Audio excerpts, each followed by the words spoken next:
Welcome! If you've been getting too many notifications from Instagram Notes on your PC and it's starting to feel a bit overwhelming, you're definitely not alone. The good news is, Instagram has made it really simple to turn those off with the latest update, and I'll walk you through it step by step. First, go ahead and open the Instagram app on your PC. Make sure you're logged into your account so you can access all your settings without any issues. Once you're inside the app, look down to the bottom left corner of your screen. You'll see 3 horizontal lines there. Click on those lines to open up the main menu. From the menu, find and click on Settings. This is where Instagram keeps all your account preferences and customization options.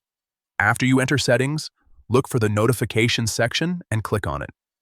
This will take you to all the controls related to alerts and activity updates. Next, click on Push Notifications. This is where you can manage exactly what Instagram sends you in real time. Now scroll down until you find the option labeled Notes. This is the feature responsible for those short status updates from people you follow. Under Notes, simply select Off. Once you do that, Instagram will stop sending you notifications related to Notes instantly.